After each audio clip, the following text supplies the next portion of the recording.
Hello, friends. Hopefully I could stay on task with this video because my mind kind of feels all over the place. Like I was gonna make a different video, but I thought this topic was more important than the other topic. So I'll just say that before I get started, I don't know if you guys have seen it, but Jason Tempensky um, has this new series called I think it's One Door, Many Rooms. Wow, it's pretty interesting. Um, I think it's like he's telling stories from like his QHHT sessions with people, and he'll give like a story from like one of those visits or sessions with people.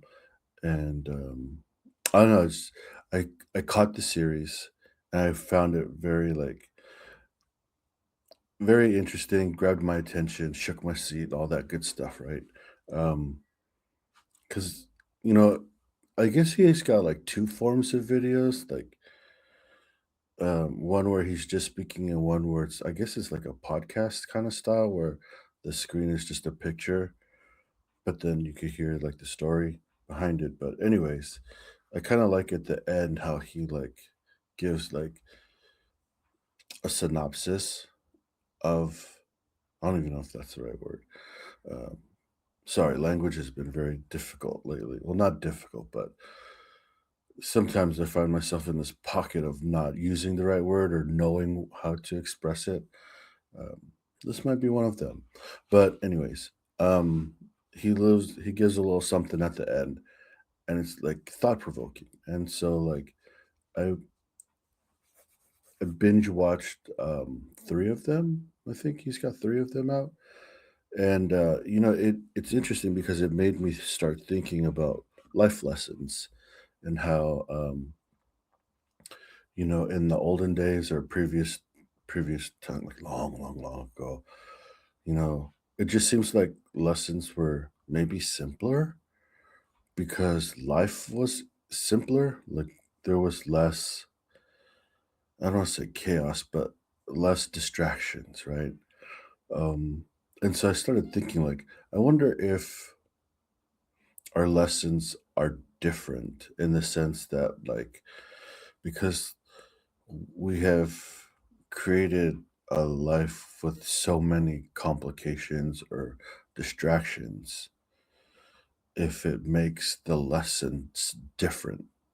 Like back in the day, there was like no air traffic controller, or people didn't even know about salmonella and stuff like that. And so like there was less to get caught up in or distracted by. And so like one of the stories there was like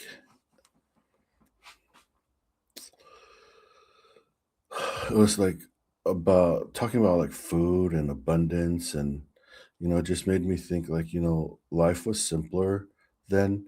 You had a home, or you created a home, had a family, and you supported that family. Like you grew your food, you raised your food, you maybe did a task to earn like money, like have a I don't want to say job because I mean, were they jobs? They were just like things to do for money, right? To help your families survive. And so it's like, are you worthy? Or I don't know.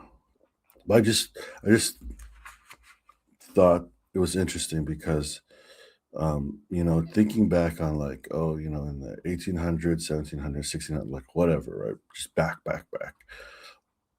Um, during the simpler times, were the lessons different than they are today, or are they still the same? It's just that we're working through more stuff to get to our destination or the realization point or whatever it is, right? That end point where like, aha, or oh. not quite finished yet with this one, you know. But I thought it was interesting, worthy of a checkout if you haven't seen it yet. Jason Tempensky, One Door, Many Rooms. And also, uh, just like to say thank you to JJ and Kevin for including me in the tribute to Sedona, the horse, on Adele Sands's uh, ranch. The horse just recently um, crossed over, like however you want to put that, but it's no longer with us in the physical.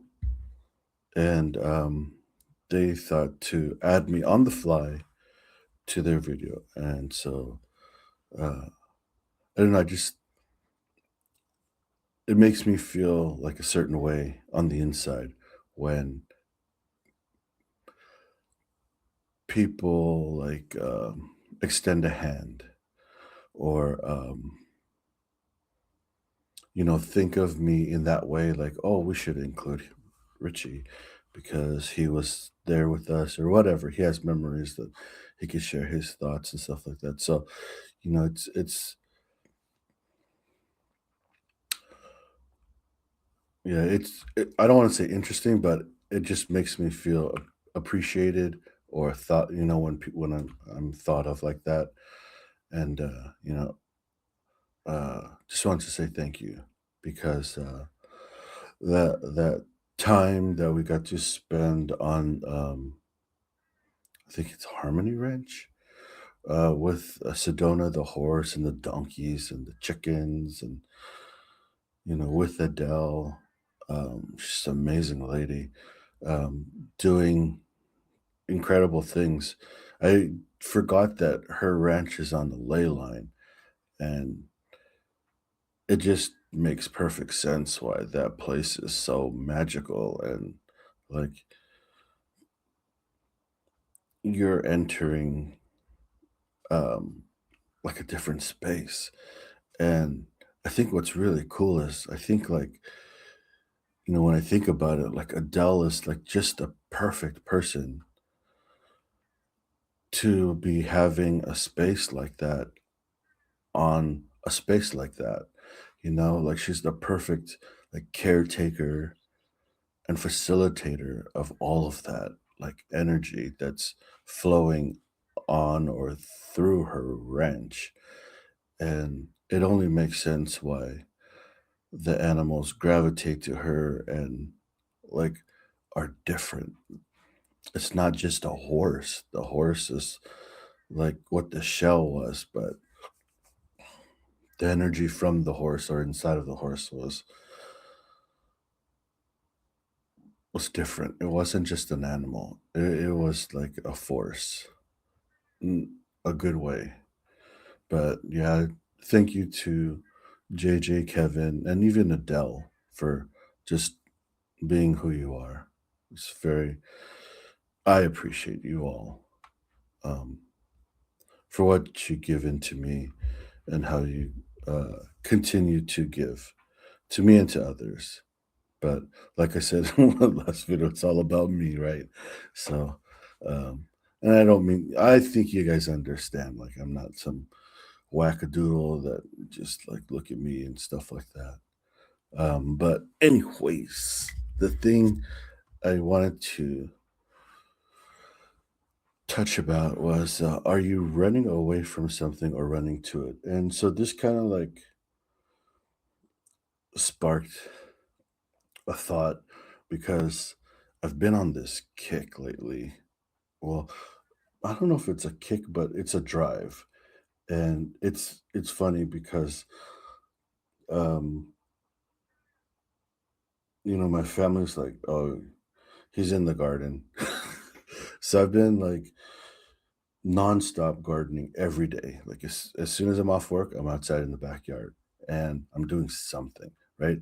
And so, it's just weird. Well, not weird, but it's interesting because like all this talk of like, the stuff that's going on politically and throughout the world.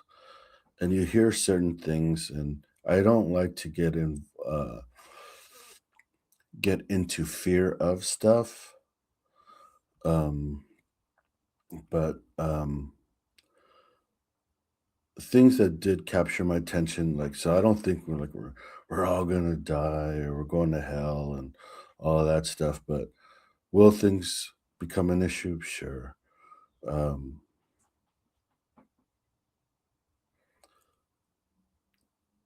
so my thought was like, oh, how do I move forward with that information, right? It's not about like I try not to get caught up in the oh his fault or her fault or they're bad people and they're screwing us over and like, what can I do to protect my family or my community, or myself because it's all about me, right? Um, so I thought like, oh, well, I can grow my own food, you know, and so we're kind of lucky that we have some space in our backyard, and so like I don't even know how long I was doing this, but it's been a few months actually. So every day I go in the backyard and I start cleaning up and like clearing space. I put down like weed block and planted seeds and started germinating seeds and um, just whatever I could.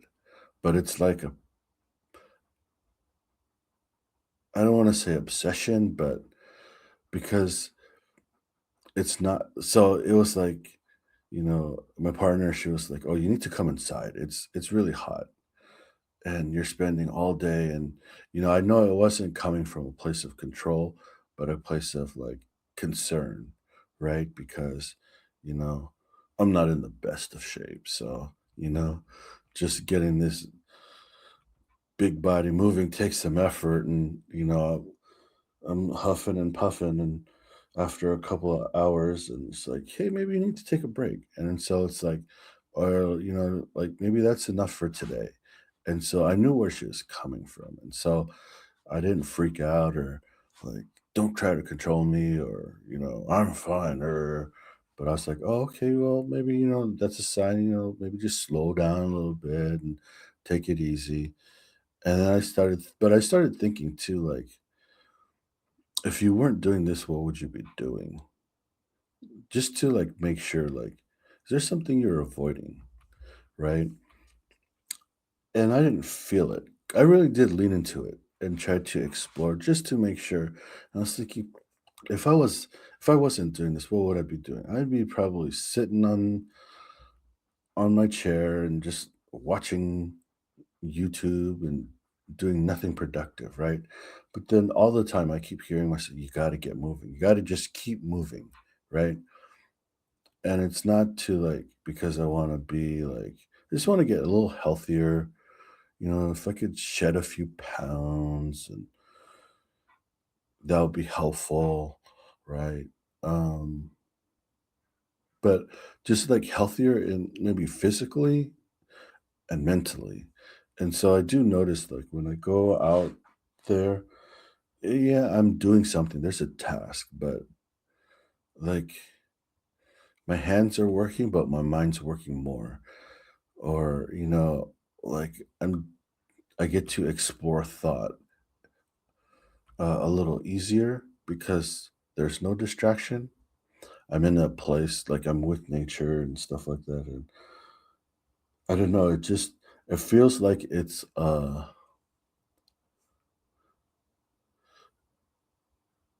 way for me to get to a place where I like to explore or ponder or reflect. And so to answer that question, it was like, no, I don't feel like I'm running away from anything. I'm running to it. Like I'm going to the backyard to go to that space. And yeah, I'm planting a lot of vegetables and stuff like that. So, I mean, it's actually a really lot. Like it. kind of feels like it's obsessive, but I just have this vision where like, my hard work today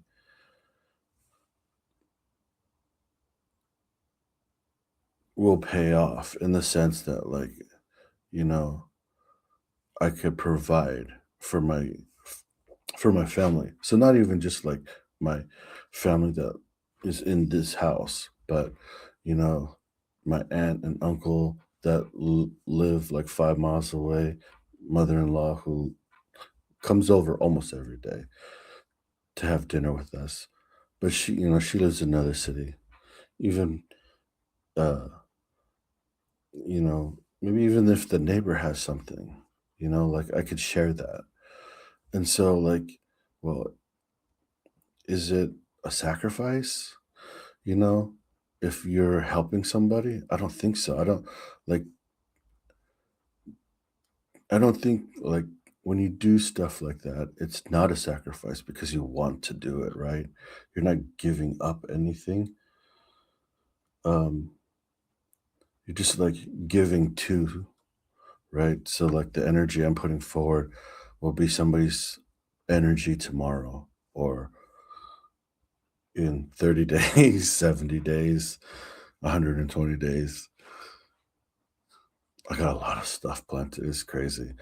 Um, but it's kind of fun, to explore something new, like gardening and planting stuff. So, like a couple years ago, I was like, "Oh, I'll have a garden," and I thought, like, "Oh, I'll grow tomatoes and zucchini and peas," and like, "Oh, wow, that was cool." But this one is like kind of over the top. I got like broccoli, Brussels sprouts, watermelons, all the tomatoes, like the cherry ones, the Roma tomatoes, and zucchini, bell peppers, like green, red, yellow, peppers, like the banana peppers, the jalapenos, even the habaneros, and then all the herbs like oregano, thyme, cilantro, parsley, basil. Basil's a tough one. I don't know. Like trying to keep that alive is because I think it's just because of the weather here. Like we keep getting these cold snaps, and I wonder if it's killing the basil.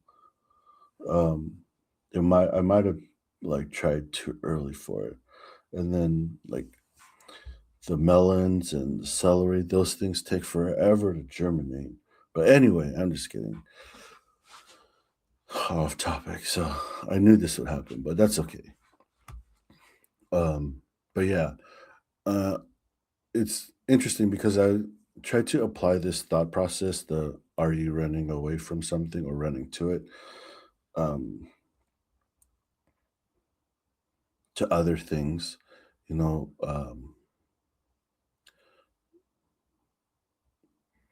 I guess because like avoidance of stuff is where we create like those friction points or like those clear opportunities for learning from an experience and stuff like that get pushed away, right? Because we don't want to look at it or explore it or lean into it, right? And sometimes we think like, oh, avoidance is better. And like maybe it could be for the moment, but in general, probably not a good idea, only because you're just putting it off later and sometimes the issue compounds itself. But anyway, I just thought I'd share that and ask the question, is there things that you're running away from or running to? And probably the question doesn't need to be answered, but it probably should be explored. Just if you're trying to find an opportunity, there's probably many that we're not looking at because we choose not to see it. But I guess I could just leave it right where that is, and say thank you for watching. And if you got a thought, share it in the comments. Thanks, guys.